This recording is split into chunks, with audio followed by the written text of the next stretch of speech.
ఉదయకాల సమయంలో నేను మీతో మాట్లాడాలనుకుంటున్న విషయం ఏంటి అంటే ఏ విజన్ ఆఫ్ క్రీస్తు దర్శనం. యేసుక్రీస్తు ఎలా ఉంటాడు అనేటువంటి ఒక క్వశ్చన్ చాలామందికి, అంతే కదా. యేసుక్రీస్తుని ఎవరైనా చూసారా అంటే ఎంతమంది చూసారు చెప్పండి? చూడలేదు. ఆత్మస్వరూపిగా ఉన్నటువంటి క్రీస్తు ఇప్పుడు దేవునితో ఉండి ఆయన పరలోకములో మన కొరకు విజ్ఞాపన చేసే వ్యక్తిగా ఉన్నప్పుడు ఆ యేసుక్రీస్తు ఎలా ఉంటాడు అనే విషయాన్ని యోహాను ఈ పుస్తకములో మొదటి విజన్ అంటే ఏంటి మీకు అర్థమవుతుంది కదా. మొట్టమొదటి ప్రత్యక్షతగా ఏం చేశాడు అంటే ఈ పుస్తకంలో యేసుక్రీస్తుని గూర్చినటువంటి దర్శనాన్ని ఆయన తెలియజేస్తూ రాశాడు. యేసుక్రీస్తు యొక్క ఆయన గురించి ఆలోచన చేసినప్పుడు సువార్తల్లో మనం ఆలోచన చేస్తే యేసుక్రీస్తు తగ్గించుకొని సహనాన్ని కలిగి లోకంలోనికి వచ్చి ఆయన జీవించి వెళ్ళిపోయిన వ్యక్తిగా ఉన్నాడు. కానీ ప్రకటన గ్రంథంలో ఆలోచన చేస్తే యేసుక్రీస్తుని గురించి నేర్చుకునేదంతా డిఫరెంట్. సహనముతో తగ్గించుకుని వచ్చినటువంటి క్రీస్తుగా సువార్తల్లో ఉంటే ఈ ప్రకటన గ్రంథంలో మాత్రము ఆయన మహిమపరచబడినటువంటి వ్యక్తిగా ఆయన వేరే యాంగిల్లో లేకపోతే వేరే స్థితిలో మనము చూడడానికి సిద్ధంగా ఉన్నాం. కాబట్టి ఆయన ఎలా ఉన్నాడు, తన సంఘం కొరకు ఎలా పాటుపడుచున్నాడనే విషయాన్ని యోహాను చూసినటువంటి దర్శనం ద్వారా మనం ఈ రోజు దేవుని యొక్క వాక్యం వినడానికి మనం ప్రయత్నం చేద్దాం. దయచేసి మీరు బైబిల్ ఉన్నట్టయితే మన యొక్క వాక్య భాగము ప్రకటన గ్రంథం 1వ అధ్యాయం 9వ వచనం నుండి 16వ వచనం వరకు ఈరోజు దేవుని యొక్క వాక్యాన్ని మనం త్వరగా నేర్చుకుంటూ మనం ముందుకు వెళ్ళడానికి మనం ప్రయత్నం చేద్దాం. ఇక్కడ దేవుని యొక్క వాక్యంలో చూస్తే ఫస్ట్ ఆలోచన చేస్తే ఏంటి అంటే యోహాను ఇంట్రొడక్షన్ ఇస్తే ఏమన్నాడు అంటే John introduce himself as a writer. ఏం చేస్తాడు ఆయన? నేను ఒక రచయితగా నేను రాస్తున్నానని తెలియజేస్తూ ఈ పుస్తకాన్ని గురించి ఆయన వివరణ ఇచ్చినట్టుగా మనం చూస్తాం. 9వ వచనంలో చూస్తే మీ సహోదరుడును యేసును బట్టి కలుగు శ్రమలోను రాజ్యంలోను సహనంలోను పాలివాడనైన యోహానును నేను దేవుని వాక్యం నిమిత్తమును యేసును గూర్చిన సాక్ష్యం నిమిత్తమును పద్మాసు దీపమును ఏమయ్యాను? పరవశనైతిని. ఇక్కడ మీరు గమనించండి, ఈ విజన్ గురించి యేసును గూర్చినటువంటి ప్రత్యక్షత లేకపోతే దర్శనాన్ని తెలియజేయడానికంటే ముందు ఆయన ఎటువంటి పరిస్థితిలో ఉన్నాడో ఆ పరిస్థితిని తెలియజేస్తున్నాడు. మీకు అర్థమవుతుంది కదా. ఆ దర్శనాన్ని వివరించడానికంటే ముందు ఎటువంటి పరిస్థితిలో ఉండి ఆ దర్శనాన్ని పొందుకున్నాడో, ఏ స్థితిలో ఆయన జీవించి దర్శనాన్ని మనకు తెలియజేశాడో దాని గురించి ఒక 9 నుండి 11 వచనాలు మనకు తెలియజేసిన తర్వాత 12వ వచనం నుండి 16 వరకు యేసుక్రీస్తును గూర్చినటువంటి దర్శనాన్ని తెలియజేసిన వ్యక్తి ఉన్నాడు. అయితే ఇక్కడ ఆయన రాసిన విషయం ఏంటి అంటే మీ సహోదరుడును అనే విషయాన్ని రాశాడు. మీరు చూడండి, ఆయన 1వ అధ్యాయం 1వ వచనంలో కానీ తర్వాత 4వ వచనంలో కానీ చూస్తే యోహాను అనే మాట ప్రస్తావించాడు. కానీ ఇక్కడ ఆయన చెప్పే విషయం ఏంటి అంటే మీ సహోదరుడు, ఇంకేముంది, మా దేవుని యొక్క శ్రమలోను రాజ్యంలోను సహనంలోను పాలివాడనైనా అని చూస్తున్నాం. అంటే యో బ్రదర్, ఇంకా చెప్పాలి అంటే ఎ ఫెలో పార్టేకర్. ఇక్కడ మీరు గమనించండి, అపోస్తలుడైనటువంటి యోహానుగా ఉంటున్నాడు ఈయన. యేసుక్రీస్తుకి ఎంతమంది శిష్యులు ఉన్నారు చెప్పండి? 12 మంది శిష్యులో ఈయన కూడా ఒక శిష్యుడిగా ఉన్నాడు. నేను అపోస్తలుడును, యేసుక్రీస్తుతో నడిచినటువంటి వ్యక్తిని, యేసుక్రీస్తుతో జీవించినటువంటి వ్యక్తిని, ఆయన గురించి నాకు బాగా తెలుసు అని తన్ను తాను ఏ మాత్రం కూడా పొగడుకొనకుండా తన్ను తాను చూపించకుండా ఆయన ఇంట్రడ్యూస్ చేసుకుంది. ఎలా చేసుకున్నాడు అంటే నేను మీతో సహదాసుడు, లేకపోతే మీతో ఉన్నటువంటి ఏమని రాశాడు వాక్యాలు గమనిస్తే ఆయన ఏమన్నాడు చెప్పండి? సహనంలో పాలివాడుగా ఉంటున్నటువంటి వ్యక్తిని. ఆ రోజు ఉన్నటువంటి సంఘాలన్నీ కూడా ఆలోచన చేస్తే మనం లాస్ట్ టైం చూస్తున్నట్టుగా పర్సిక్యూషన్ గుండా శ్రమల గుండా వెళ్తున్నప్పుడు ఈయన అదే శ్రమలో ఉండి నేను కూడా ఒక మామూలు విశ్వాసిని, నేను కూడా మీ యొక్క సహోదరుణ్ణి, మీతో పాల్పంపులు పొందుకున్నటువంటి వ్యక్తిని అని తెలియజేస్తే ఏమన్నాడు అంటే తన్ను తాను పరిచయం చేసుకున్నాడు. అంటే తగ్గింపును కలిగి నేను మామూలు వ్యక్తిగా ఉంటూ నేను ఈ పుస్తకాన్ని మీకు రాస్తున్నానని చెప్తున్నాడు. రాస్తూ ఎలా చెప్పాడు దాని గురించి మాట్లాడినప్పుడు ఏంటి అంటే 9వ వచనంలో చూస్తే ఆయన అన్న విషయం ఏంటి అంటే యేసును బట్టి కలుగు శ్రమలోను అన్నాడు. ఏమన్నాడు చెప్పండి? ఇక్కడ దేవుని యొక్క వాక్యం చూస్తే దేంట్లో పాలివాడు ఉన్నాడు యోహాను? శ్రమలోను. మీకు లాస్ట్ టైం నేను చెప్పాను, డొమిషియన్ యొక్క పరిపాలన ఉన్నప్పుడు ఈవెన్ యోహాను ఎఫెసు సంఘానికి కాపరిగా ఉన్నప్పుడు ఆయన కూడా హింసించడం ప్రారంభించాడు. అలా ఉన్నటువంటి చర్చెస్ అన్నీ కూడా ఏషియా మైనర్లో ఉన్న చర్చెస్ అన్నీ కూడా శ్రమల గుండా వెళ్తున్నప్పుడు ఆ శ్రమలో నేను కూడా ఏంటి పాలివానిగా ఉన్నాను. ఈ శ్రమల్లో పాలివానిగా ఉండి నేను ఈ విషయాలు మీకు రాస్తున్నానని తెలియజేస్తాను. అంతేకాకుండా చూస్తే ఇంకొక మాట ఏమన్నాడు చూడండి, అక్కడ దేవుని శ్రమలోను రాజ్యంలోను అనే విషయం రాశాడు. ఏమన్నాడు, ఇంకా శ్రమలో మాత్రమే కాదు రాజ్యంలో, కింగ్డమ్ ఆఫ్ గాడ్ అంటాం. ఈ కింగ్డమ్ ఆఫ్ గాడ్ నుండి రోమపత్రిక నేను మీకు బోధించినప్పుడు చక్కగా తెలియజేస్తాను. ఇక్కడ రాయబడినటువంటి ఈ కింగ్డమ్ ఏంటి అంటే యేసుక్రీస్తు వచ్చి పరిపాలన చేసే కింగ్డమ్ కాదు, కానీ రక్షింపబడినటువంటి ప్రతి మానవుడు కూడా ఆయన యొక్క ఆత్మీయమైనటువంటి కింగ్డమ్లో ఏం చేస్తున్నాడు, ఆల్రెడీ ఉన్నాడు. కాబట్టి నేను కూడా రిడీమ్ చేయబడినటువంటి గుంపులో, లేకపోతే రక్షింపబడినటువంటి గుంపులో ఉన్న ఒక వ్యక్తిగా, దేవుని రాజ్యంలో ఉన్న ఒక వ్యక్తిగా నేను మీతో కూడా పాలివాడుగా ఉన్నాను అనే విషయాన్ని ఏం చేస్తున్నాడు, ఆయన రాస్తున్నాడు. రక్షింపబడిన ప్రతి వ్యక్తి కూడా దేవుని రాజ్యములో ఉంటున్నటువంటి వ్యక్తి, ఆత్మీయమైనటువంటి దేవుని రాజ్యంలో ఉంటున్న వ్యక్తి. ఎర్త్లీ కింగ్డమ్గా లేకపోతే ఫిజికల్గా దేవుడు 1000 ఏళ్ళ పరిపాలన చేయడానికి వచ్చినప్పుడు ఆయనతో పాటు మనం కూడా ఏం చేస్తాం చెప్పండి, పరిపాలన చేయబోతున్నాం. అది ఎప్పుడు, ఆయన వచ్చిన తర్వాత. బట్ ఇప్పుడు ఏంటి, ఆత్మీయంగా ఆయన యొక్క రాజ్యంలో కొనసాగే వ్యక్తి ఎవరు అంటే యేసుక్రీస్తు సొంత రక్షకునిగా అంగీకరించిన వ్యక్తి. ఈ విషయం మాత్రమే కాదు, మూడో విషయం కూడా తెలియజేశాడు. మీరు గమనించిన దేవుని యొక్క వాక్యం చూస్తే ఆయన చెప్పే విషయం ఏంటి చెప్పండి, ఇంకా సహనములోను అంటున్నాం. అంటే ఇంకా ఏంటి, మొట్టమొదటిగా శ్రమలో మాత్రమే కాదు, రాజ్యంలో మాత్రమే కాదు, సహనము అంటే ఏంటి, పర్సివరెన్స్ అంటాం మనం ఇంగ్లీష్లో. అయితే ఈ సహనములో అంటే ఏంటి, దృఢ సంకల్పాన్ని కలిగి టు రిమైన్ అండర్, చెప్పాలంటే ఎండ్యూరెన్స్ అంటే హార్డ్షిప్స్ అన్నీ కూడా ఆయన కలిగి ఉండి ఏం చేస్తున్నాడు, ఎన్ని శోధనలు వచ్చినా, ఎన్ని కష్టాలు ఎదురైనా, శ్రమలు ఎదురైనా కూడా ఆ శోధనను కష్టాలని తట్టుకుంటూ ఆ సహనాన్ని కలిగి ఉన్నటువంటి వ్యక్తిగా నేను కూడా ఉన్నాను అని తాను ఏం చేస్తున్నాడు, ఆయన పరిచయం చేసుకుంటున్నాడు. తనున్నటువంటి స్థితిని అంతటి కూడా ఏం చేస్తున్నాడు, పరిచయం చేస్తున్నాడు. తానున్నటువంటి ప్లేస్ కంటే ముందు తాను ఎవరో తెలియజేస్తున్నాడు. ముందు నేను చెప్పినాడు మీకు అర్థమైంది కదా, తను ఉన్నటువంటి ప్రదేశానికంటే ముందు తాను ఎవరో, ఏ విషయంలో పాలివాడుగా ఉన్నాడో ఆ విషయాలన్నీ కూడా తెలియజేస్తూ చెప్పినట్టుగా మనం వాక్యం చూస్తాం. ఈ విషయాలు చెప్పిన తర్వాత మీరు వినండి, శ్రమలోనూ రాజ్యములోనూ సహనంలోనూ పాలివాడుగా ఉన్నటువంటి నేను, వాక్యం ఏముంది, నేను దేవుని వాక్యము నిమిత్తమును యేసును గూర్చిన సాక్ష్యము నిమిత్తమును పద్మాసు ద్వీపమున ఏం చేశాను, పరవాసిగా ఉన్నాను అని దేవుని యొక్క వాక్యం చూస్తాను.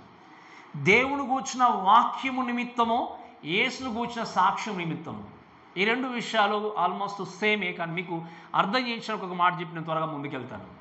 ఈ యొక్క మాట కూడా మనం వాక్యం చూస్తే 2వ వచనంలో, 1వ వచనంలో, 2వ వచనంలో కూడా చూస్తాం. దేవుని వాక్యం గూర్చి యేసుకు సాక్ష్యం గూర్చిన అని చూస్తాం.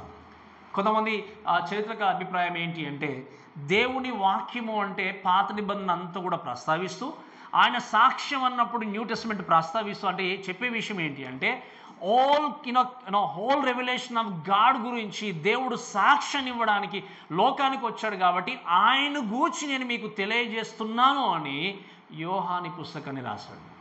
ఈ పుస్తకాన్ని రాస్తూ చెప్పిన విషయం ఏంటి అంటే ఆయన సాక్ష్యము నిమిత్తము నేను పద్మాసు ద్వీపమున ఏమయ్యాను, పరవాసనైతే. ఆయన గురించి మొట్టమొదటి ఇంట్రడ్యూస్ చేసుకున్నాడు. రెండవది ఏంటి అంటే ఆయన సర్కమ్స్టాన్సెస్, ఆయన పరిస్థితి గురించి ఆలోచన చేస్తే ఈ was in the island of Padma's. ఎక్కడున్నాడు చెప్పండి, ఆయన పద్మాసు ద్వీపంలో ఉన్నాడు. దీని గురించి కొన్ని విషయాలు చెప్పి నేను ముందుకెళ్తాను. ఈ పద్మాసు ద్వీపాన్ని మనము ఆలోచన చేస్తే మీరు గమనించండి, మధ్య ద్వార సముద్రంలో ఉన్నటువంటి చిన్న ద్వీపం, ఈ చిన్న ఐలాండ్. మధ్య ద్వారా సముద్రంలో దాదాపుగా 50 కంటే ఎక్కువ ఐలాండ్స్ ఉన్నాయి. ఐలాండ్లో ఇది చిన్న ఐలాండ్. ఈ ద్వీపంలో ఏంటి మీరు ఆలోచన చేస్తే ఆ ద్వీపం ఎంతంటే దాదాపుగా 16 కిలోమీటర్ల పొడవు, 7 నుండి 8 కిలోమీటర్ల వెడల్పుతో ఉన్నది మాత్రమే. మీకు అర్థమైంది కదా, 16 కిలోమీటర్ల పొడవు, 7 నుండి 8 కిలోమీటర్ల వెడల్పుతో ఉన్నటువంటి ప్రాంతము. దాదాపుగా ఇక్కడ మీరు ఆలోచన చేస్తే ఎఫ్ఎస్సి పట్టణానికి 60 నుండి 65 కిలోమీటర్ల దూరంలో ఉన్నట్టుగా మనము ఈ యొక్క జియోగ్రఫికల్గా చూస్తాం. అంటే ఏంటి అంటే ఈ యొక్క పద్మాసు ద్వీపం అనేది చాలా చిన్నది. ఇంకా చెప్పాలి అంటే ఈ పద్మాసు ద్వీపాన్ని గురించి ఆలోచన చేసినప్పుడు రాకీ మౌంటైన్స్ అంటాం మనం. అంటే ఏంటి, అంతా కూడా రాయితో ఉన్నటువంటి కొండలు, అంతేకాకుండా కల్టివేట్ చేయడానికి, వ్యవసాయం చేయడానికి పనికిరానటువంటి ప్రాంతం. మీకు అర్థమవుతుంది కదా, ఆ ద్వీపం ఏంటి అంటే అంతా కూడా రాతితో ఉన్నటువంటి ప్రాంతము, పని చేయడానికి కూడా, అంటే కల్టివేట్ చేయడానికి, వ్యవసాయం చేయడానికి కూడా పనికిరానటువంటి ప్రాంతంగా ఉన్నప్పుడు, అంటే వ్యవసాయానికి సేద్యంగా లేనటువంటి ప్రాంతంలో ఈయన పరవాసిగా ఉన్నాడు. ఈ యొక్క పద్మాసు ద్వీపాన్ని గురించి మాట్లాడితే చరిత్రకారుడైనటువంటి సర్ విలియం ర్యామ్సే అనేటువంటి వ్యక్తి ఏమని చెప్పాడంటే మీరు వినండి. ఆ యొక్క యోహాను గురించి మాట్లాడుతూ, రోమా సామ్రాజ్యంలో ఉన్నటువంటి వ్యక్తులు, స్పెషల్లీ ఈ డొమిషియన్ అనేటువంటి వ్యక్తి ఏం చేశాడు, యోహానును తీసుకెళ్ళి ఎక్కడ పంపించాడు చెప్పండి? పద్మసు ద్వీపానికి పంపించాడు. ఎందుకు? సంఘాలన్నింటినీ కూడా హింసిస్తూ బాధిస్తూ ఏం చేశారు, యోహాను కూడా తీసుకెళ్ళి పద్మసు ద్వీపంలోనికి వెళ్ళాడు. ఇక్కడ తీసుకెళ్ళడానికి కారణాల గురించి ఆలోచన చేసినప్పుడు, ఒకవేళ పొలిటికల్గా రాజకీయ పరంగా ఏదైనా ఒకవేళ తప్పు జరిగింది అనుకోండి, ఆ వ్యక్తులను ఏం చేసేవారంటే తీసుకెళ్ళి పద్మాసు ద్వీపంలో ఉంచేవాళ్ళు, కానీ వారికి ఫ్రీడమ్ ఉండేది. అంటే ఏంటి, పద్మాసు ద్వీపంలోకి వెళ్ళినా కూడా వాళ్ళు కొంచెం బ్రతకొచ్చు, అక్కడ తిరగవచ్చు, కానీ మళ్ళీ తిరిగి పట్టణానికి వెళ్ళడానికి అవకాశం లేదు. ఇదేంటి, పొలిటికల్గా ఒకవేళ క్రైమ్ చేసినప్పుడు. కానీ ఇంకొక తప్పిదం ఏంటి అంటే, మీరు చూడండి, క్రిమినల్గా లేకపోతే నేరారోపణ చేసి నేరస్తుడిగా పరిగణించి ముందుకు తీసుకెళ్ళి, ఒకవేళ అటువంటి వ్యక్తి ఉన్నట్టయితే ఆ వ్యక్తిని తీసుకెళ్ళి ఏం చేస్తారంటే ఈ పద్మాసు ద్వీపంలో ఉంచి కష్టమైన పని చేస్తూ తీసుకెళ్తారు. యోహాను పద్మాసు ద్వీపంలో వేయడానికి కారణాన్ని ఆలోచన చేసినప్పుడు, ఆయన యేసును గూర్చి సాక్ష్యం ఇచ్చాడు కాబట్టి, వాక్యాన్ని గూర్చి సాక్ష్యం ఇచ్చాడు కాబట్టి ఏం చేస్తారు చెప్పండి, ఆయన తీసుకెళ్ళి పద్మాసు ద్వీపంలో వేశారు. వేసిన తర్వాత ఆయన క్రిమినల్ కైండ్ ఆఫ్ అఫెన్స్ ఉంది అని చెప్పి తీసుకెళ్ళి ఆయన ఉంచారు కాబట్టి ఆయన చేసే పని ఏంటో తెలుసా? ఆయన ఎన్ని సంవత్సరాలు చెప్పండి, ఆయనకు ఆ టైంలో ఎన్ని సంవత్సరాల వయసు ఉంది యోహానికి? 90 years. ఎన్ని సంవత్సరాలు? 90 సంవత్సరాల వయసులో ఈ యొక్క పద్మాసు ద్వీపంలో ఆయన ఉంచి ఆయనతో చేసిన పని ఏంటి అంటే రాళ్ళను కొట్టడం అనేటువంటి పని ఆయనకు అప్పగించారు. ఏ పని చెప్పండి? రాళ్ళు కొట్టడము, ఇంకా వేరే రకాల పనులు చేయడము, ఇంకా చైన్స్ వేసి బిగించి ఆ విధంగా ఆయన్ను ఆ టైంలో అటువంటి స్థితిలో ఆయన ఏం చేస్తున్నారు, తీసుకెళ్తున్నారు. మీరు గమనించండి, ఈ పరిస్థితిలో ఈయన ఉండి పని జరిగిస్తూ దేవుని గూర్చినటువంటి సాక్ష్యాన్ని పొందుకుంటూ, మీరు వినండి, యేసుక్రీస్తుని గూర్చినటువంటి దర్శనాన్ని తెలియజేసినటువంటి వ్యక్తిగా అక్కడ ఉన్నాడు. ఆయన శ్రమలో అనుభవించినప్పుడు, అందుకే నేను మీకు చాలాసార్లు చెప్పాను, క్రీస్తు కొరకు బ్రతకను ఉద్దేశించిన వారు ఏం చేస్తారో చెప్పండి, హింస పొందుతురని వాక్యంలో ఉంది. ఈరోజు ఎంతోమంది క్రైస్తవులు ఎప్పుడు కూడా కంఫర్ట్ జోన్ను చూసుకునేటువంటి స్థితిలో ఉన్నారు. అంటే ఏంటి, అందుకే నేను చాలాసార్లు చెప్తాను, నిజంగా చర్చ్ చాలా మంచిగా ఉందా, చైర్లు కూర్చోవడానికి సఫిషియెంట్గా ఉన్నాయా లేవా, మనకు చక్కటి గాలి వస్తుందా లేదా, ఇటువంటి దాని గురించి ప్రయాసపడతాం. కానీ వీళ్ళ గురించి మాట్లాడినప్పుడు మీరు వినండి, యోహాను ఉంచినటువంటి ప్రదేశం ఏంటి అంటే ఆయనకు వేసుకోవడానికి సరిగా బట్టలు ఇచ్చేవాళ్ళు కాదు, తినడానికి సరిగా ఫుడ్ ఉండేది కాదు. తీసుకెళ్ళి ఒక చిమ్మని చీకట్లో అంధకారం అనే ఉన్నటువంటి ఒక కేవలం ఆయన ఏం చేసేవారు, అక్కడే ఉంచారు. ఇటువంటి భయంకరమైన పరిస్థితిలో ఉండి ఈయన ఏం చేస్తాడు చెప్పండి, ప్రకటన గ్రంథాన్ని రాశాడు. యేసుక్రీస్తు శిష్యులుగా ఉన్నటువంటి ఏ యొక్క శిష్యుడు కూడా స్వాభావికంగా మీరు ఆలోచన చేయండి, యోహాను సాధారణంగా మరణాన్ని పొందుకున్నా కూడా ఆ సాధారణ మరణం పొందుకోవడానికి చాలా చక్కగా తన జీవితాన్ని కొనసాగించాలి. ఎన్నో రకాల హింసల గుండా వెళ్ళాడు, శ్రమల గుండా వెళ్ళాడు, బాధింపబడ్డాడు. చివరికి ఆ యొక్క పుస్తకాన్ని రాసిన తర్వాత ఇదే ద్వీపంలో కన్ను మూసినట్టుగా చూస్తాం. మిగతా శిష్యులు తమ యవన కాలంలోనే తమ జీవితాన్ని ముగించుకున్నారు. ఈ సాక్రిఫైసెస్ అన్నీ చేశారు కాబట్టే, వారి కంఫర్ట్ జోన్ వదులుకున్నారు కాబట్టే ఈరోజు ఈ యొక్క దేశానికి, ఈ ప్రాంతానికి, ఈ యొక్క ప్రపంచానికి సువార్తను అందింది. ఈరోజు మనకున్నటువంటి కొంచెం కంఫర్ట్ మనం సాక్రిఫైస్ చేయలేం. ఒకవేళ ఒక గంట మనం ముందుకు దేవుని కొరకు పరిగెత్తుకొని రాలేం, లేకపోతే ఒకవేళ స్థలము చేరి సరిగా లేకపోతే కూర్చోలేం, లేకపోతే గాలి సరిగా లేకపోతే కూర్చోలేం. ఏ విధంగానైనా మనం చర్చికి వెళ్ళాలి అంటే ఈ సంఘంలో అన్నీ సరిగా ఉన్నాయా లేవా, కూర్చోవడానికి సరిగా ఉందా లేదా, నిలబడడానికి సరిగా ఉందా లేదా, ఇటువంటి కంఫర్ట్స్ అన్నీ చూసుకుని మనం పరిగెత్తాం. కానీ but the real Christian always he wanted to go to the church to listen God's word carefully. ఒకవేళ నువ్వు చర్చికి వెళ్ళాలి అంటే, దేవుని కొరకు సాక్షిగా జీవిస్తూ ప్రతి ఆదివారం మందిరానికి రావాలి అంటే నువ్వు చూడాల్సింది ఏంటి అంటే, సత్యమైన వాక్యము బోధించే సంఘానికి నేను వెళ్తున్నానా లేదా, ఆ వాక్యము ద్వారా నా జీవితాన్ని నేను కట్టుకుంటున్నాను లేదా అని తప్పకుండా ఏం చేయాలి, మనము ఆలకించాలి, ఆలోచించాలి, ముందుకు అడుగు వేయాలి. వీళ్ళు చనిపోయింది దేని కొరకు చెప్పండి? సత్యమైన వాక్యం కొరకే, వేరే దేని కొరకు కాదు. దేని కొరకు తమ ప్రాణాలను అర్పించినది. చూసే వాళ్ళందరూ కూడా హేళన చేయొచ్చు, వీళ్ళకి ఏమైనా పిచ్చా, కేవలం ఒక దేవుడు కనబడిన దేవుడు అని, ఏదో దేవుడు వచ్చాడు వెళ్ళిపోయాడు ఆయన గురించి మాట్లాడుతూ ఏదో 2-3 పుస్తకాలు చేతిలో పట్టుకొని, లేదా కొంచెం తెలిసిందని చెప్పి ఈ విధంగా జీవిస్తున్నారని చెప్పి వారిని హేళన చేయొచ్చు. కానీ 11 మంది శిష్యులు తమ యవ్వన జీవితాన్ని ఏం చేశారు చెప్పండి? ముగించుకున్నారు. ఎవరి కొరకు? ఆయన వాక్యం కొరకు, ఆయన కొరకు. మనము ప్రశాంతంగా ఆయన మాటలు వినడానికి కూడా మనకు సమయం వెచ్చించలేము. And we are in the last days. అందుకే చెప్తాను, దయచేసి వినండి. ఈయన ఇటువంటి సర్కమ్స్టాన్సెస్లో ఉండి ఈ పుస్తకం రాసినట్టు. అంతేకాకుండా వాక్యాన్ని గమనించి చూద్దాం, దయచేసి చూడండి. ప్రభువు దినమందు ఆత్మవశుడై ఉండగా బూరధ్వని వంటి గొప్ప స్వరము నీవు చూచున్నది అనే విషయం చూస్తాం. ఏంటి అక్కడ ఇంకా జరిగిన విషయం ఏంటి అంటే, ఆ పరిస్థితిలో ఉన్నాడు. ఇంకోటి ఏంటి అంటే, ఆయన కమాండ్ చేయబడ్డాడు. ఏం చేశాడు? ఆయన ఆజ్ఞాపింపబడ్డాడు. ఏంటట? ప్రభువు దినమందు ఆత్మవశుడై ఉండగా బూరధ్వని వంటి గొప్ప స్వరం ఏం జరిగింది? వినబడింది. ఒక వాయిస్ చెప్పింది, నేను చెప్పింది నువ్వు రాసేసే అని చెప్పి. వాక్యం చూస్తే ఏముంది అంటే, ప్రభు దినముందు అంటే, ఈ ప్రభు దినం అంటే ఏంటి అంటే, వాక్యాన్ని బట్టి చూస్తే ఇట్స్ ఏంటి అంటే సండే. మీకు అర్థమవుతుంది కదా? ఇంగ్లీష్లో అయితే కొంచెం ఉంటుంది. డే ఆఫ్ ద లార్డ్ అంటాం, ద లార్డ్స్ డే అంటాం. లార్డ్స్ డే అంటే ఏంటి అంటే సండే.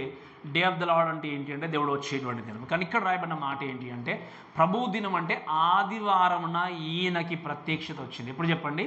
ఆదివారమున ఆత్మవశుడై ఉండగా బూరధ్వని వంటి ఏంటట?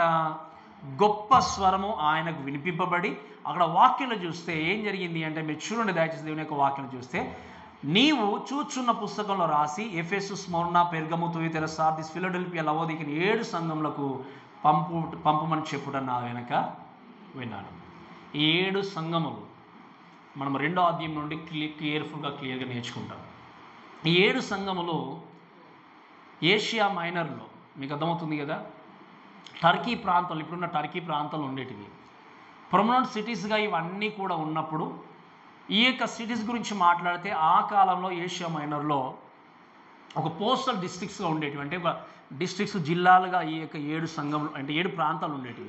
ఈ 7 ప్రాంతాల్లో 7 సంఘాలు ఉన్నప్పుడు, ఈ 7 సంఘాలకి రాయమని దేవుడు ఎందుకు చెప్పాడంటే, ఆ మెయిన్ సిటీస్ నుండి ఆ యొక్క వర్తమానం అంతా కూడా వేరే ప్రాంతాలకి వెళ్ళాలన్న ఉద్దేశం కొరకు ఏం చేశాడు దేవుడు అంటే, 7 సంఘాలని ఇక్కడ పర్టికులర్గా ఉద్దేశించి పుస్తకాన్ని రాశాడు. అయితే ఇక్కడ మనం దయచేసి గమనించాల్సింది ఏంటి అంటే, ఇక్కడ ఈ యొక్క వ్యక్తి ఇటువంటి పరిస్థితిలో ఉన్నప్పుడు 12వ వచనం నుండి దయచేసి 16వ వచనం వరకు ఆలోచన చేస్తే ఏంటి అంటే, యోహాను లేకపోతే యోహాను యొక్క దర్శనం అంటే యోహాను క్రీస్తును గూర్చినటువంటి దర్శనాన్ని మనం చూసినట్టుగా చూస్తాం. కాబట్టి దయచేసి కేర్ఫుల్గా ఏక మాటలు వినండి. మనం దేవుని యొక్క వాక్యలు చూస్తే 12వ వచనం, ఇది వినగా నాతో మాటలాడుచున్న స్వరమేమిటో అని ఏం చేశాడు? ఆయన చూడతిరిగాడు.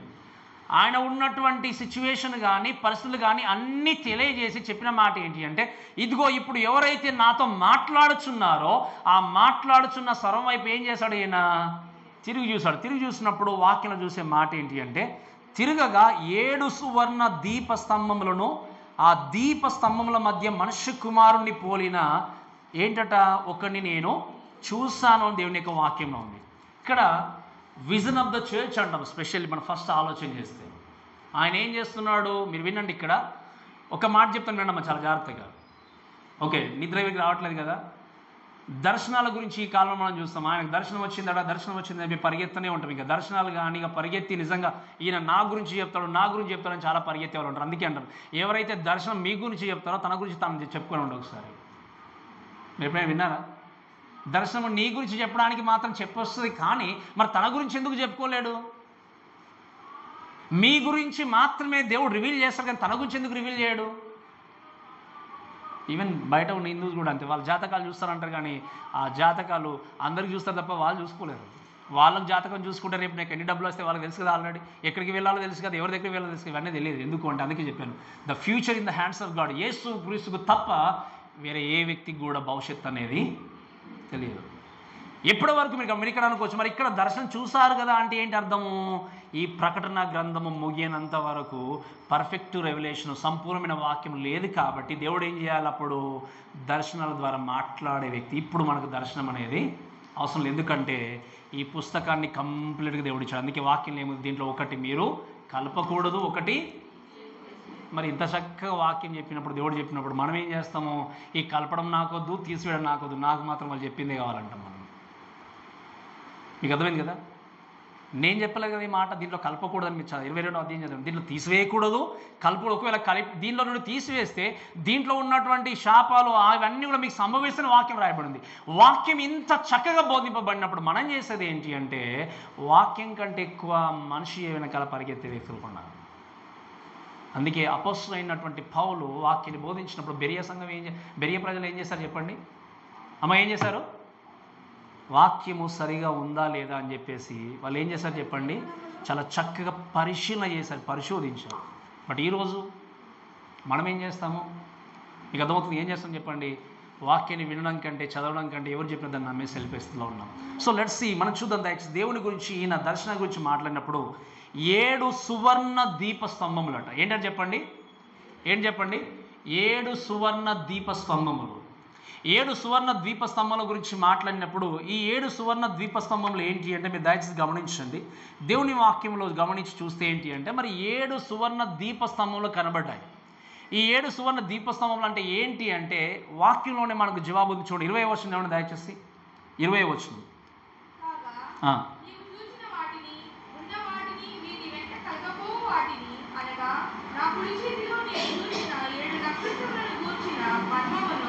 ఆ 7 సువర్ణ దీప స్తంభముల సంగతియు వ్రాయుము. ఆ 7 నక్షత్రములు 7 సంఘములకు దూతలు. ఆ 7 దీప స్తంభములు ఏంటి చెప్పండి? 7 సంఘములు. 7 దీప స్తంభములు ఏంటి అంటే 7 సంఘములు. ఈ 7 సంఘముల గురించి మాట్లాడినప్పుడు మీరు చూడండి అమ్మ, చాలా జాగ్రత్తగా వినాలి ఈ మాట. ఎందుకు మరి 7 దీప స్తంభాలను దేవుడు పెట్టాడు అన్నప్పుడు మీరు వినండి. ఒక రూములో 7 దీప స్తంభాలు అక్కడ ఉన్నట్టుగానే చూశాడు. ఆ 7 దీపస్తంభంలను చూసినప్పుడు మీరు వింటే ఏంటి అంటే, ఆ దీపస్తంభం అయినా చిన్న ఆ యొక్క లైట్లో కొంచెం ఆయిల్ పోసి ఏం చేసేవారు? వెలిగించేవారు.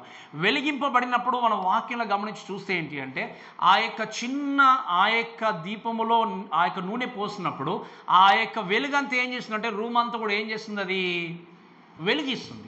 ఈ యొక్క దీప స్తంభం అనేది సంఘానికి సూచన ఉంది కాబట్టి ఆ సంఘం ఏం చేస్తుంది? అక్కడ వెలుగు ప్రకాశించినట్టుగా. దయచేసి ఇక్కడ మనం దేవుని యొక్క వాక్యాన్ని బట్టి ఆలోచన చేయాల్సిన విషయం ఏంటి అంటే, the church is the light of the world. ఏంటి చెప్పండి?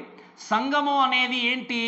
లోకానికి వెలుగుగా జీవించాలి. ప్రతి సంఘము ఎక్కడ ఏ ప్రాంతంలో ఉన్నా కూడా ఆ ప్రతి సంఘము ఆ ప్రాంతానికి ఏంటి? వెలుగుగా ఉండాలి. ఈ విషయాన్ని ఆలోచన చేస్తే, ఇప్పుడు మన సంఘం ఉంది ఇక్కడ ప్రగతి నగర్లో. మన సంఘము ఉంది అంటే అర్థం ఏంటి అంటే, మన సంఘము ఇక్కడ ఈ ప్రాంతంలో ఎలా ఉండాలి చెప్పండి? వెలుగుగా ఉండాలి. వెలుగుగా ఉండాలి అంటే జీవితంలో, మీ జీవితంలో ఏం నింపబడి ఉండాలి? గట్టిగా అంతే కదా, వెలుగు నింపబడి ఉండాలి. వెలుగు అంటే ఏంటి? గట్టిగా చెప్పాలమ్మా, ఏంటి చెప్పండి? దేవుని వాక్యం. అందుకే నా చక్క వాక్యాన్ని విన్న ఉపవాస ప్రార్థనలో, prayer is a fuel for our soul అనే వాక్యాన్ని విన్నాం. అంటే ప్రార్థన అనేది మన జీవితానికి ఇంధనం లాంటిది. ఇంధనం లేకపోతే, అంటే డీజిల్ పెట్రోల్ లేకపోతే కారు కానీ బైక్ కానీ ముందుకెళ్ళదు. అలానే నీ జీవితంలో ప్రార్థన లేకపోతే నువ్వు ఆత్మీయంగా చచ్చిన స్థితిలో ఉన్నట్టే. ప్రార్థన జీవితం లేకపోతే నీవు జీవితంలో ముందుకు వెళ్ళినట్టు. అలానే గమనించండి, నీ యొక్క జీవితంలో ఈ వాక్యం అనే వెలుగు లేకపోతే నువ్వు ప్రకాశించలేవు. ఈ వాక్యం అనే వెలుగు లేకపోతే మన సంఘం ప్రకాశించలేదు. మన సంఘం ప్రకాశింపబడాలి అంటే ఈ సంఘంలో వాక్యం ఉండాలి. ఈ సంఘంలో వాక్యం ఉండాలంటే నీ జీవితంలో వాక్యం ఉండాలి. నీ వ్యక్తిగతంగా నీ జీవితంలో వాక్యం ఉంటే నీ జీవితం ద్వారా నీ కుటుంబాన్ని వెలిగిస్తావు. నీ కుటుంబంలో వాక్యం ఉంటే, నీ యొక్క జీవితంలో వాక్యం ఉంటే, మనందరి జీవితంలో వాక్యం ఉంటే, మన సంఘము వెలిగింపబడుతూ ఈ ప్రాంతానికి, ఈ చుట్టుపక్కల ఉన్నటువంటి చర్చెస్కి కానీ, ప్రతి క్రైస్తవుడికి కానీ, ప్రతి అన్యుడికి కానీ మనం వెలుగును ప్రసాదించే, వెలుగును చూపించేటువంటి సంఘముగా లోకంలో ఉంటాం. That's the intention of this vision. ఈ 7 దీప స్తంభములు ఏం చేస్తున్నాయి చెప్పండి? ప్రకాశిస్తున్నాయి. ఒక సంఘము ప్రకాశించినప్పుడు మనందరం కూడా చేయాల్సింది ఏంటి అంటే, ఒక చర్చ్గా, ఒక సంఘంగా మనందరం కూడా ఏం చేయాలి? ప్రకాశిస్తూ ముందుకు వెళ్ళాలి. ఇంకా వాక్యంలో రాయబడిన మాట ఏంటి అంటే, ఎటువంటి ద్వీప స్తంభంలో అంటారు చెప్పండి? ఏంటి మరి? వెండితో చేయొచ్చు కదా, అంతే కదా? వెండితో చేయొచ్చు కదా, ఇంకా వేరే దాంతో చేయొచ్చు కదా. సువర్ణం అంటే ఏంటి? బంగారంతో.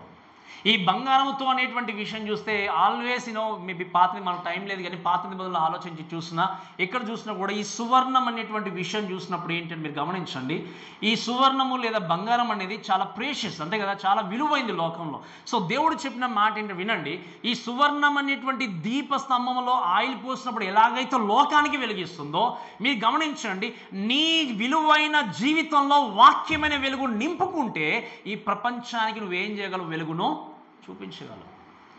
దేవుని హృదయానుసారంగా ఉండేటువంటి వ్యక్తులుగా మనం ఆలోచన చేయాల్సింది ఏంటి అంటే, సువర్ణం అనే విషయం చూసినప్పుడు దేవుని యొక్క వాక్యం చూస్తే God's people are to be the heart of God. అంటే ఏంటి? దేవుని యొక్క ప్రజలు దేవుని యొక్క హృదయంగా ఉండి విలువైన వ్యక్తులుగా ఉన్నారు కాబట్టి అందుకే మీరు చూడండి, లోకంలో దేవుడికి విలువైంది ఏంటి చెప్పండి అమ్మ, గట్టిగా చెప్పాలి.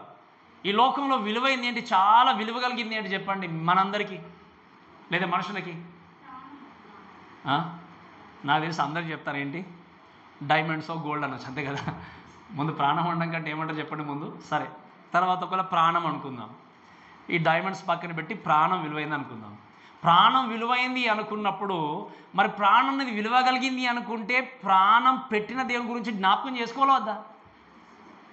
అందుకే చాలామంది క్రైస్తవులు చేసే పొరపాటు ఏంటి అంటే, ఈరోజు మేము బ్రతుకుతున్నాము, జీవిస్తున్నాము, సంపాదించుకుంటున్నాం అన్నటువంటి స్థితిలో ఉండి చాలా బిజీగా బ్రతుకుతున్నారు. కానీ నువ్వు పని చేసుకోవడానికి, కష్టపడడానికి నీలో ప్రాణం పెట్టిన దేవుణ్ణి మర్చిపోతే నీ జీవితానికి నిజమైన ఆశీర్వాదము లేదు.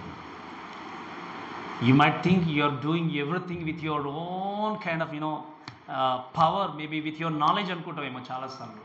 బట్ నీలో ప్రాణాన్ని పెట్టిన దేవుణ్ణి ఎప్పుడు కూడా మర్చిపోకూడదు. కాబట్టి మీరు గమనించండి, దేవుడికి విలువైంది లోకంలో ఏంటి అంటే మనమే. ఎవరు చెప్పండి? ఈ సర్వ సృష్టిలో విలువైన వ్యక్తులుగా ఎవరిని దేవుడికి, విలువైన దానిలాగా ఎవరిని క్రియేట్ చేశాడు దేవుడు? మనుషుల్ని. అందుకే ఎవరి కొరకు ప్రాణం పెట్టాడు? ఆకాశం కొరకు పెట్టలేదు, భూమి కొరకు పెట్టలేదు, జంతువుల కొరకు పెట్టలేదు, పక్షుల కోసం పెట్టలేదు.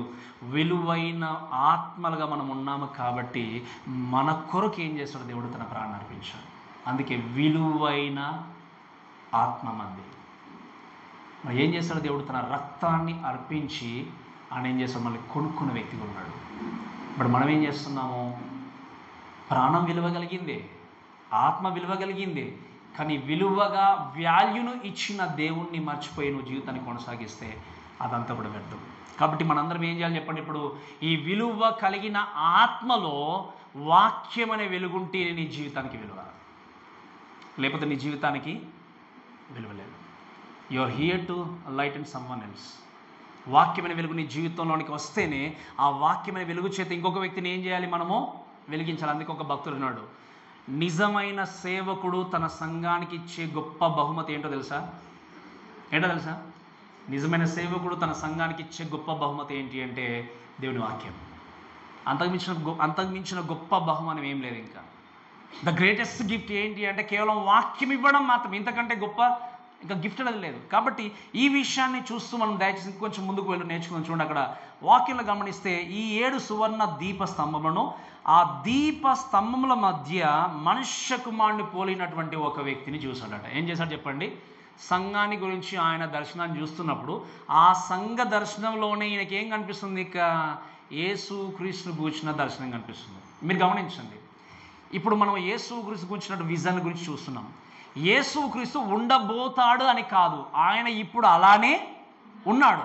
ఎలా ఉన్నాడు చూడండి, దీప స్తంభంల మధ్యను మనుష్య కుమారుని పోలిన వాడు ఒకడు ఉన్నాడు. వాక్యంలో ఈ యొక్క మాటను బట్టి గమనిస్తే చూడండి, ఆయన గురించి మాట్లాడినప్పుడు ఈ గోల్డెన్ అంటే దేవుడి యొక్క వాక్యం చూస్తే ఆయన మనుష్య కుమారుని పోలిన ఒకరిని చూసన్నప్పుడు మీరు గమనించండి, మహిమపరచబడినటువంటి ఒక వ్యక్తి ఈ దీప స్తంభంల మధ్య ఉన్నట్టుగా చూస్తాం. అయితే ఈ యొక్క క్రీస్తు అయినటువంటి ఈయన, మహిమపరచబడినటువంటి ఈ యొక్క క్రీస్తు సంఘం కొరకు ఏం చేశాడు, సంఘం కొరకు ఏం చేస్తున్నాడు, ఈ 2000 సంవత్సరాల నుండి సంఘం పట్ల తనకున్నటువంటి ఉద్దేశం ఏంటి అనే విషయాన్ని ఈ యొక్క 16వ వచనం వరకు మనం త్వరగా చూసి మనం ముగించుకోవడానికి ప్రయత్నం చేద్దాం. మనుష్య కుమారుడుగా ఉన్నటువంటి ఆయన, మహిమపరచబడుతున్నటువంటి ఆయన సంఘము కొరకు ఏం చేశాడు అనుకున్నప్పుడు దయచేసి మనం మొట్టమొదటిగా చూడండి. దయచేసి అదే 13వ వచనం చూడమ్మా, దయచేసి 13వ వచనం.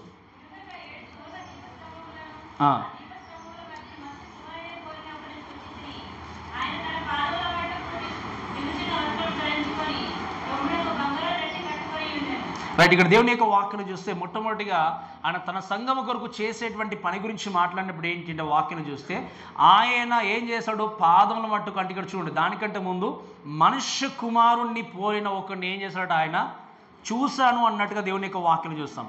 Son of man is present అంటే మీరు చూడండి, దేవుడు లేదా మనుష్య కుమారుడు ఏం చేశాడు, ఆయన ఆ యొక్క సంఘము మధ్యలో నిలబడినట్టుగా చూస్తాం.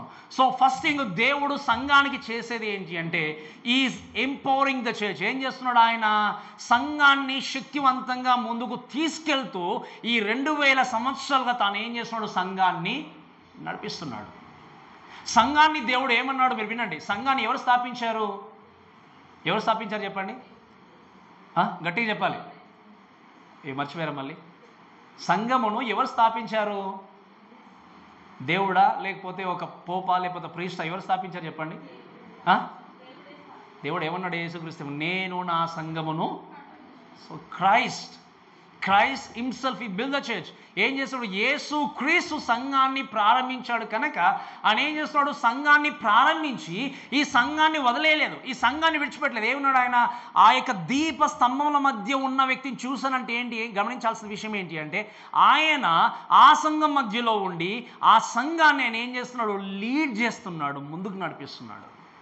అందుకని అన్నాడు, ఈవెన్ యేసుక్రీస్తు వెళ్ళడానికంటే ముందు కూడా చివరిగా ఒక గ్రేటెస్ట్ కమిషన్ ఇచ్చాడు మనకి, మీరు సర్వలోకానికి వెళ్ళి సర్వ సృష్టికి సువార్తను ప్రకటించి సమస్త జనులని ఎవరి కొరకు శిష్యులుగా చేయాలి చెప్పండి, ఎవరి కొరకు, ఆయన కొరకు శిష్యులుగా చేసి ఏమన్నాడు, ఇంకా తండ్రి కుమార పరిశుద్ధాత్మ నామంలో వారికి బాప్తిసం ఇచ్చిన తర్వాత చివరిగా మనం చూస్తాం, ఇదిగో యుగ సమాప్తి వరకు సదాకాలం మీతో కూడా.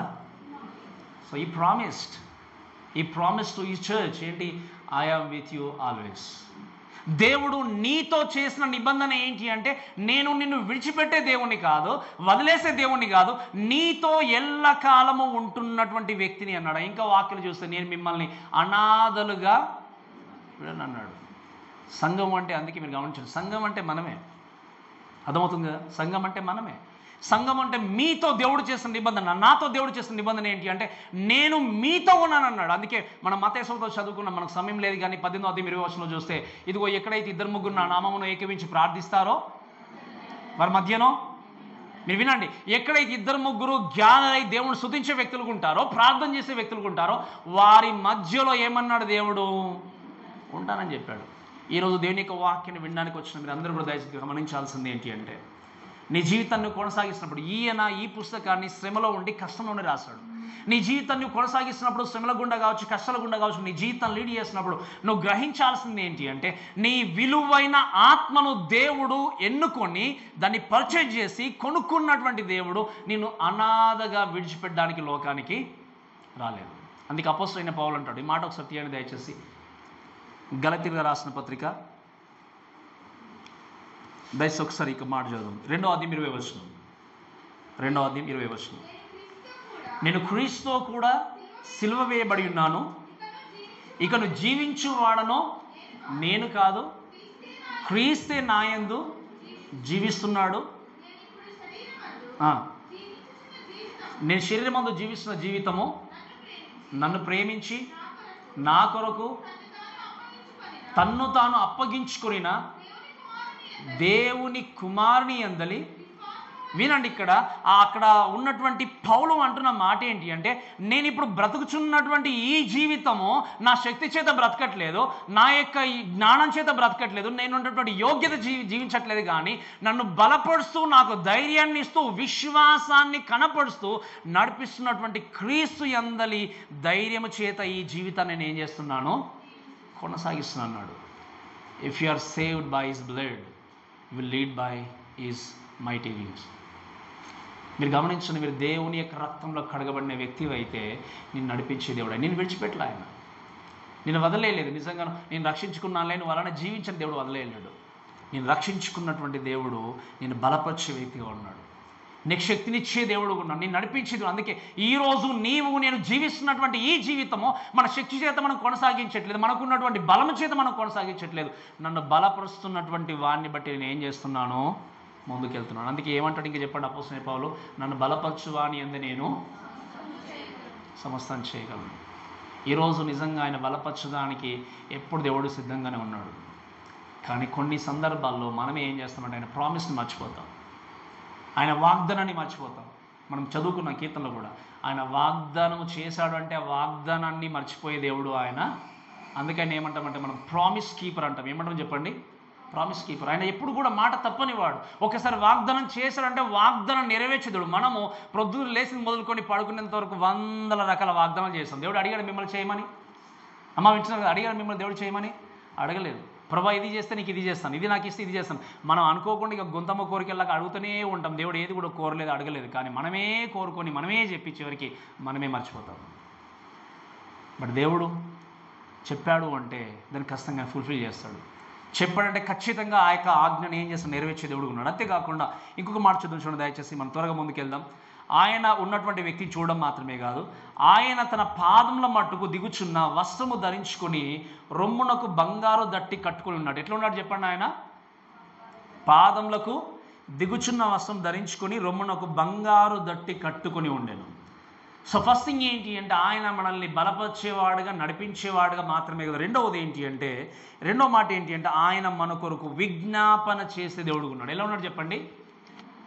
ఓకే, ఈ మాట మీరు చూడండి దయచేసి. పాదముల మట్టుకు దిగుచున్న వస్త్రము ధరించుకొని రొమ్మునకు బంగారు దట్టి కట్టుకొని ఉన్నట్టుగా చూస్తాం.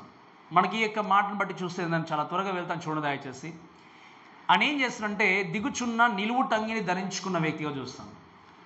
ఈ నిలువు టంగి పాత నిబంధనలో మనం చూస్తే రాజులు ధరించేవారు. అంతేకాకుండా మనం ఆలోచన చేస్తే యాజకులు, స్పెషల్లీ ప్రధాన యాజకుడు ధరించే వ్యక్తిగా ఉండేవాడు. రాజుగా తన యొక్క అంటే ఏంటి, రాజు తన రోల్ను నెరవేరుస్తూ ప్రజలకి సంరక్షించే వ్యక్తిగా ఉండేవాడు. అలానే యాజకుడు ఏం చేసేవాడు? ప్రజల పక్షాన నిలబడి విజ్ఞాపన చేసేవాడు. సో యేసుక్రీస్తు కూడా తన సంఘం కొరకు ఏం చేస్తున్నాడంటే, మీరు వినండి, రాజుగా తన అధికారాన్ని కలిగి నీ జీవితం పద ఆధిపత్యాన్ని అధికారాన్ని కలిగి ముందుకు తీసుకెళ్ళడం మాత్రమే కాదు, నీ పక్షాన సంఘ పక్షాన దేవుడు ఏం చేస్తున్నాడు? మన కొరకు విజ్ఞాపన చేస్తున్నాడు. అందుకే యాజకుడుగా, ప్రధాన యాజకుడుగా ఉన్నటువంటి క్రీస్తు ప్రజెంట్ ఆయన చేసిన వర్క్ ఏంటి చెప్పండి? ఆయన విజ్ఞాపన చేస్తున్నాడు. అందుకే వాక్యం చూస్తే ఏంటి అంటే, మనం చూస్తే ఆయన దట్టి కట్టుకొని అంటే ప్రీస్ట్రీలోను నెరవేరుస్తూ ఆయన చేసిన విషయం ఏంటి అంటే నీ కొరకు నా కొరకు విజ్ఞాపన చేస్తున్నాడు. హెబ్రీకి రాసిన పత్రికలో దీని గురించి మనం క్లియర్గా విన్నాం. అందుకే నేను ఎక్కువ టైం స్పెండ్ చేయట్లేదు. యాజకుడిగా, ప్రధాన యాజకుడిగా యేసుక్రీస్తు మన పక్షాన నిలబడి ఏం చేస్తాడు చెప్పండి? ఆయన విజ్ఞాపన చేసిన దేవుడు ఉన్నాడు. మొట్టమొదటిగా ఏం చేస్తున్నాడు చెప్పండి? దేవుడు సంఘం కొరకు ఆయన బలపరిచేవాడుగా ఉన్నాడు, నడిపించే దేవుడు ఉన్నాడు. రెండవది ఏం చెప్పండి? ఆయన విజ్ఞాపన చేసేటువంటి దేవుడు ఉన్నాడు. చదవండి దయచేసి ఇంకా 14వ వచనము.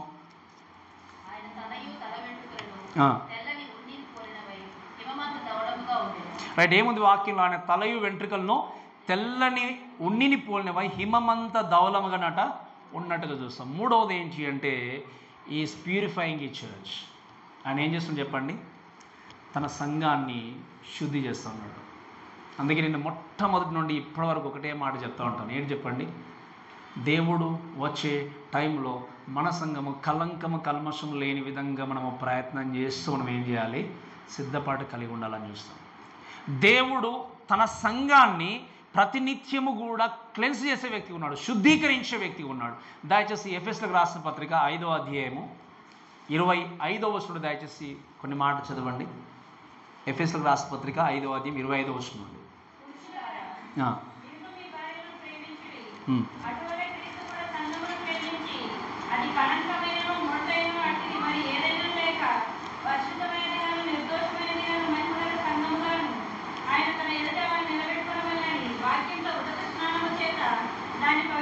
రైట్, ఏంటట? అది కలంకమైన, ముడతైన, మరి అట్టిదైన ఏదీ లేకుండా. ఇది నాకు తెలిసి పెళ్ళైన ప్రతి వారు వింటారు, అంతే కదా? పెళ్ళి కాని వారు కూడా వింటుంటారు. పెళ్లి ప్రసంగాలు విన్నారు లేదా చెప్పండి? ఈ మాట బాగా తెలుసు కదా, ఇవన్నీ తెలుసు. మీకు అర్థమవుతుంది కదా, పెళ్ళి జరిగింది అంటే ఖచ్చితంగా ఈ మాట చదువుతాం మనం. యేసుక్రీస్తు అక్కడ పోలిక ఏమని చెప్పాడంటే తన సంఘాన్ని కలంకమైన, ముడతైన, మరి అట్టిదైన లేకుండా దాన్ని కల్మషము లేనటువంటి సంఘంగా దేవుడు ఉండాలని దాన్ని ఏం చేశాడు? ప్రేమిస్తూ వచ్చాడు. ఈ 2000 సంవత్సరాలు కూడా క్రీస్తు చేసేది ఏంటి అంటే ఈజ్ ప్యూరిఫైయింగ్ ఈ చర్చ్. తన సంఘాన్ని ఏం చేస్తున్నాడు? దేవుడు శుద్ధీకరిస్తున్నాడు, క్లీన్ చేస్తున్నాడు, బాగు చేస్తున్నాడు. అందుకే మీరు గమనించండి, ఈ లోకంలో సంఘాలు ఈరోజు ఉన్నటువంటి కాలంలో సంఘంలోనికి లోకంలో ఉన్నటువంటి ఎన్నో రకాల పద్ధతులను తీసుకుని వచ్చి సంఘాన్ని నాశనం చేసుకుంటూ లోకంలో వెళ్తున్నప్పుడు, బట్ మన దేవుడు చెప్పే విషయం ఏంటంటే, నా సంఘము కల్మషము కలంకం లేనటువంటి సంఘంగా ఉండాలని కోరుకున్నాడు దేవుడు. అందుకే ఈరోజు నీ జీవితాన్ని ఎవరైనా బాగు చేసే కాపరి ఉన్నాడు అంటే ఆయన ఇచ్చే, నేను చెప్పాను, గ్రేటెస్ట్ మెడిసిన్ కానీ గ్రేటెస్ట్ గిఫ్ట్ ఏంటి అంటే సత్యమైన వాక్యం ఇవ్వడం. అంతకంటే గొప్ప బహుమానం ఏది కూడా లేదు. అంతే తప్ప పిలిచి ఇదిగో నేను ఉన్నాను ఇక్కడ రండి అని చెప్పి, నువ్వు బాధతో ఉన్నావా, శ్రమతో ఉన్నావా, రోగంతో ఉన్నావా, రండి ప్రార్థన చేసాను చేయబెట్టి అని పిలిచే వాళ్ళు చాలామంది ఉంటారు. అందుకే నేను ఎప్పుడు ఒకటి నమ్ముతాను, మీకు అదే చెప్తాను. మన ఆత్మను బాగు చేయడం ఎవరి తరం అవుతుందో చెప్పండి? ఏ మానవుడైనా బాగు చేయగలడా? బాగు చేయగలడు. ఆత్మ ఒకవేళ అనారోగ్యంతో ఉందంటే నరకానికి వెళ్ళడానికి సిద్ధంగా ఉన్నప్పుడు, ఆత్మ ఇటువంటి స్థితిలో ఉన్నప్పుడు, మన ఆత్మను బాగు చేసిన దేవుడికి శారీరకంగా ఉండేటువంటి బాధలను బాగు చేయడం పెద్ద కష్టమా? కష్టం కాదు. కానీ చాలాసార్లు మనం చేసే పొరపాటు ఏంటి అంటే, ఆత్మ కంటే ఎక్కువగా శారీరకమైనటువంటి విషయాల మీద కాన్సన్ట్రేషన్ చేసి పరిగెత్తి దేవుని కొరకు మనము నిజంగా లోబడినటువంటి స్థితిలో జీవించే వ్యక్తులు ఉంటాం. అందుకే వాక్యంలో రాయబడిన మాట ఏంటి అంటే, ఆయన తల వెంట్రుకలు అటు ఏంటంటే చెప్పండి, తెల్లని ఉన్నిని పోలిన హిమమంతా, అంటే తెల్లని అంటే లైక్ వైట్ కలర్ అని కాదు, ఇక్కడ గమనించండి, ప్రకాశమైనటువంటి బ్లేజింగ్ అంటాం ఇంగ్లీష్లో, అంటే ప్రకాశమానమైనటువంటి లైట్తో కూడిన విధంగా ఆయన ఏం చేస్తున్నాడు, ఆయనకు కనిపిస్తున్నాడు. సో ఇక్కడ ఇంకో మాట చెప్తాను వినండి. ఈయన పడుకున్నప్పుడు ఇది కనబడలేదు. కొంతమంది పడుకున్నామంటే పడుకునే వచ్చేటువంటి కలలు వేరు, ఈయన మెలుకుతో ఉన్నప్పుడే ఏంటి ఈ దర్శనాన్ని చూస్తున్నాడు. మీకు అర్థమవుతుంది కదా? ఈ దర్శనాన్ని చూసి చెప్పిన మాట ఏంటి అంటే, ఆయన సంఘాన్ని ఏం చేస్తున్నాడు, శుద్ధీకరిస్తున్నాడు. ఎక్కడ వాటి మధ్య తిరుగుతూ సంఘాన్ని శుద్ధీకరించే వ్యక్తిగా ఉన్నాడనే విషయం మనం చూసి, అంతేకాకుండా వాక్యం రాయబడిన మాట ఏంటి అంటే, ఆయన నేత్రంలో అగ్ని జ్వాలల వల్లే ఉండేనట్టు. ఎలా ఉన్నాయి చెప్పండి? ఈ మాట చూస్తే ఏంటి అంటే, is ice like A Fleming fire. అంటే ఏంటి? పరిశుద్ధతను కలిగి, ఇంకా చెప్పాలంటే looking in to the depths of the church. అంటే ఏంటి? లోపల సంఘంలో ఉన్న ఏంటంటే లోపలి మట్టుకు చూస్తూ తన యొక్క కనుదృష్టి చేత ఏం చేస్తున్నాడు, ఆయన అబ్జర్వ్ చేస్తూ సంఘాన్ని శుద్ధి చేసే వ్యక్తి ఉన్నాడు. వాక్యాలకు మాట చూస్తాం మనం, ఆయన కనుదృష్టి లోకం అంతా కూడా సంచరిస్తున్నట్టు. అందుకే మీరు గమనించండి, దేవుడి నుండి తప్పించుకొని పారిపోయి జీవించే ప్రదేశము, స్థలము ఈ ప్రపంచంలో ఎక్కడ కూడా లేదు. ఉందా చెప్పండి? చివరికి ఈ దేశాన్ని వదిలేసి, ఈ భూమిని వదిలేసి వేరే గ్రహానికి పారిపోతామన్నా కూడా ఆ గ్రహాలు కూడా ఎవరి చేతిలో ఉన్నాయి చెప్పండి? ఆ ప్లానెట్స్ ఎవరి చేతిలో ఉన్నాయి?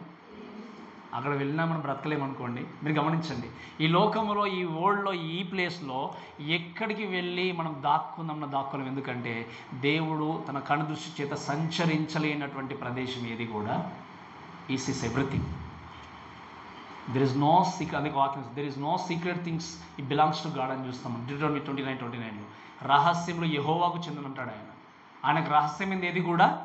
ఇప్పుడు ఈ రోజు ఇక్కడ కూర్చున్న వ్యక్తిగా నీవు ఉన్నావు, సంఘానికి వచ్చి వాక్యాన్ని వింటున్నావు, ఎటువంటి మనసును కలిగి ఉన్నావు, ఎటువంటి ఆలోచన చేస్తున్నావు, ఏ విధంగా వింటున్నావో మనుషులకు తెలియకపోయినా నీ హృదయంలోనికి చొచ్చుకుని వెళ్ళే దేవుని నేత్రము నిన్ను చూస్తున్న విషయం నువ్వు ఎప్పుడు కూడా మర్చిపోకూడదు. నువ్వు వాక్యాన్ని వింటున్నావా, ఆలోచనలు వేరేలాగా ఉన్నాయే, దేని గురించి ఆలోచిస్తున్నావు, దేనికోసం వింటున్నావు, లేకపోతే ఏమి ఆలోచన ఏ విధంగా ఉన్నాయి అనేది కూడా దేవుని యొక్క కనుదృష్టి నీ హృదయంలోనికి సహితం వెళ్ళి చూస్తున్న విషయం నీవు ఎప్పుడు కూడా మర్చిపోకూడదు. And this the way God wants to purify church. ఆ విధంగా మీ జీవితాన్ని, మన జీవితాన్ని దేవుడు ఏం చేస్తున్నాడు, శుద్ధీకరించే వ్యక్తి ఉన్నాడు. అంతేకాకుండా దయచేసి ఇంకా మనం చూద్దాం, ముందుకు చూద్దాం. చూడండి దయచేసి 15వ వచనంలో, ఆయన పాదములు కొలిమిలో పుటం వేయబడి మెరియుచున్న అపరంజితో సమానమై ఉండినట్టు. ఏంటి చెప్పండి? ఆయన పాదములు కొలిమిలో పుటము వేయబడి మెరిచున్నటువంటి అపరంజితో సమానమైనట్టుగా మన దేవుని యొక్క వాక్యం చూస్తాం. ఈ మాటను బట్టి అర్థం చేసుకోవాల్సిన విషయం ఏంటి అంటే, మీరు చూడండి, దేవుని యొక్క వాక్యంలో చూస్తే ఆయన గురించి మనం మాట్లాడినప్పుడు ఈ ఫీట్స్ అంటే ఏంటి, ఆ ఫీట్స్ లేకపోతే పాదాల గురించి మాట్లాడినప్పుడు అథారిటీ లేదా అధికారాన్ని గురించి తెలియజేస్తుంది. అంతేకాకుండా ఇంకొక మాట ఏమని రాయబడింది అంటే, ఆయన పుటము వేయబడి అంటే ఏంటి, కొలిమిలో పుటం వేయబడినటువంటి విషయాన్ని గురించి ఆలోచన చేసినప్పుడు టాక్స్ అబౌట్ జడ్జ్మెంట్.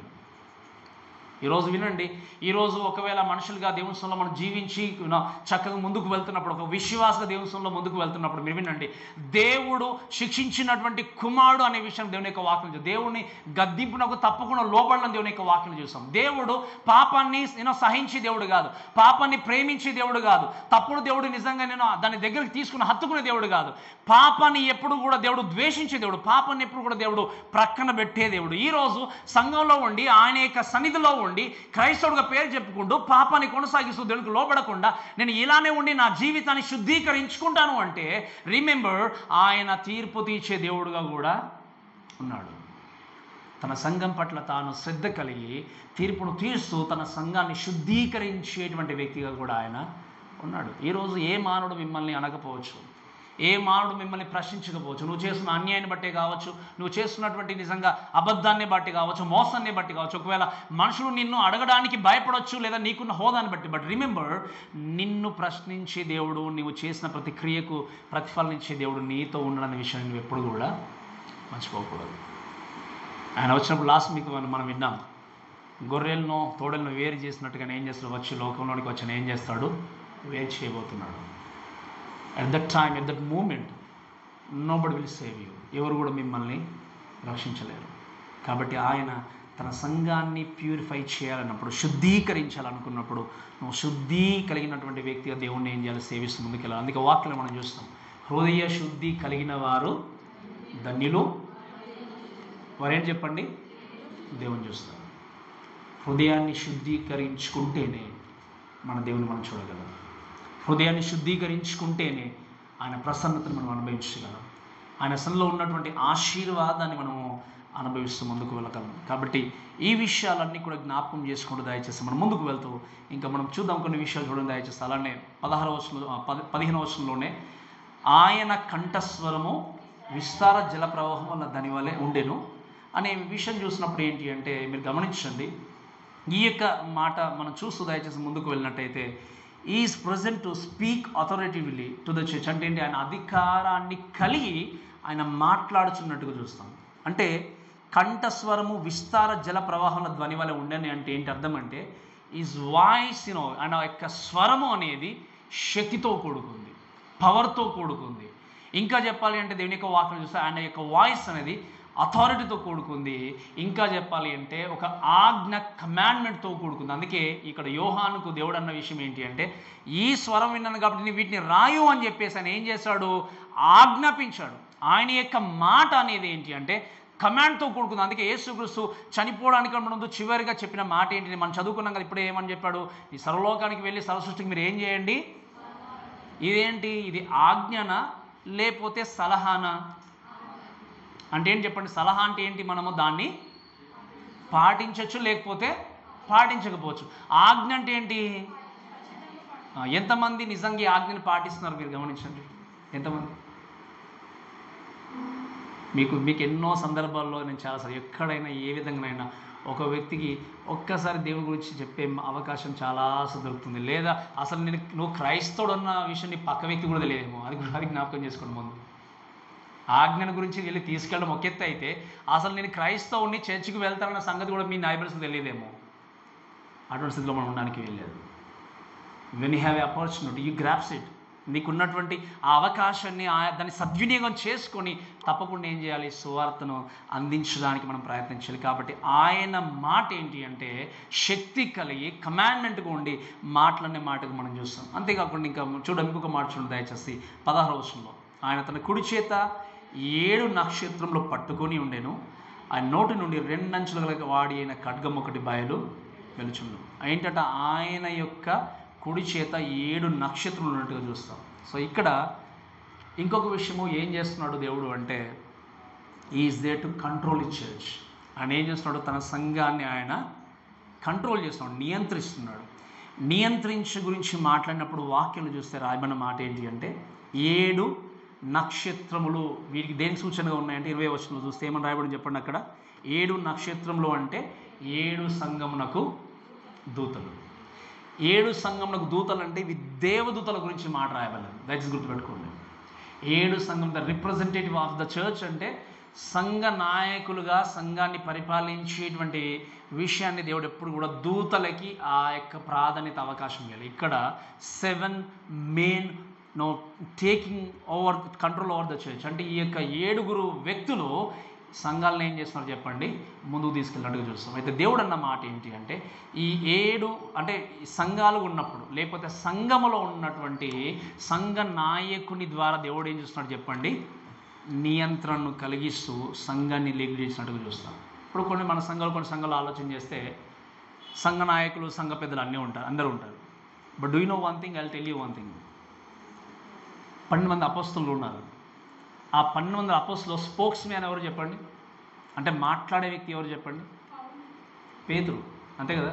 12 మందిలో అపోస్తలుడు పౌలు తర్వాత అపోస్తలుడు మార్చబడ్డాడు, కానీ ఆయన శిష్యుడిగా లేడు. ఆయన 12 మందిలో అందరి తరపున నిలబడి మాట్లాడిన వ్యక్తి ఎవరు చెప్పండి, పేతురు. సో ఫస్ట్ దేవుడు అడిగేది ఎవరిని, పేతురుని. అలానే సంఘంలో ఉన్నటువంటి నాయకులు ఉన్న ఎంతమంది ఉన్నా కూడా God hold the authority. God know always ఏంటి ఆ యొక్క లెక్క కానీ దాన్ని అడిగినప్పుడు, అందుకే నేను చాలాసార్లు చెప్తాను, మీ లెక్క నేను ఏం చేయాలి ఒకరోజు దేవుని దగ్గర. అందుకే నేను అంటాను కదా మాట, దేవుడు తన సేవకుల ద్వారా ఏం చేస్తాడు, సంఘాన్ని నియంత్రిస్తూ ముందుకు వెళ్తాడు. ఒకవేళ సరైన వాక్యం చెప్పకపోతే దాన్ని బట్టి నాకే వచ్చే తీర్పు నాకు వస్తుంది, సరైన తీర్పు చెప్తే దాన్ని బట్టి నేను లెక్క ఏం చేయాలి, చెప్పుకోవాలి. కాబట్టి మీరు వినండి, సంఘానికి దేవుడు ఏర్పాటు చేసి వీరి ద్వారా ఏం చేస్తున్నాడు, సంఘాన్ని నియంత్రిస్తూ ముందుకు తీసుకెళ్తున్నాడు. అంతేకాకుండా ఇంకొక మాట చెప్తాను చూడండి, ఆయన నోటు నుండి 2 అంచులు గల వాడి అయిన ఖడ్గం ఒకటి ఏంటట, it talks about is protection.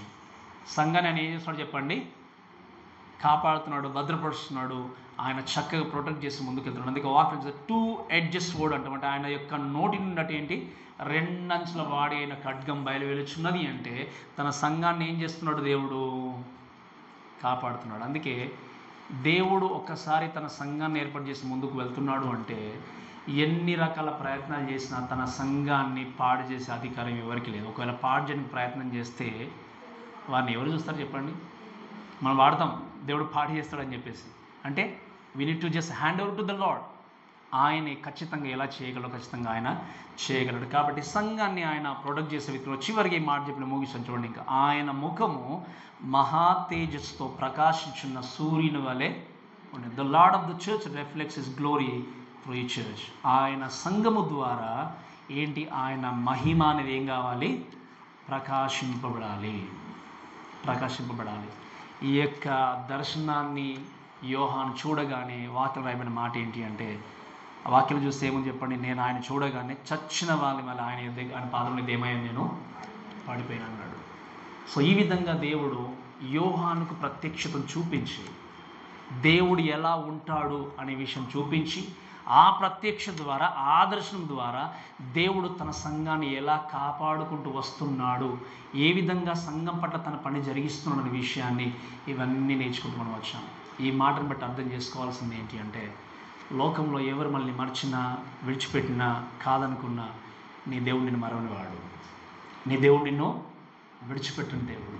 ఈరోజు ఎవరికి ఎక్కువ ప్రాధాన్యత ఇచ్చి నువ్వు పరిగెడుతున్నావు లోకంలో, ఎవరికి నిజంగా నీ జీవితాన్ని ఇంతగా ప్రేమించి తన ప్రాణాన్ని సైతం నీ కొరకు అర్పించిన దేవుని కొరకు నీ జీవితాన్ని ఏదైనా నిలబెట్టుకుంటున్నావు.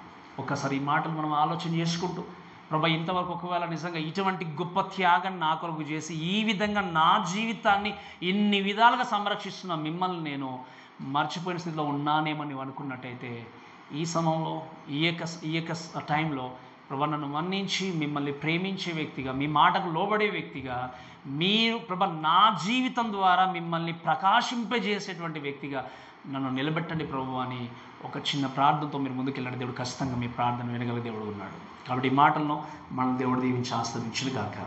ఆమేన్.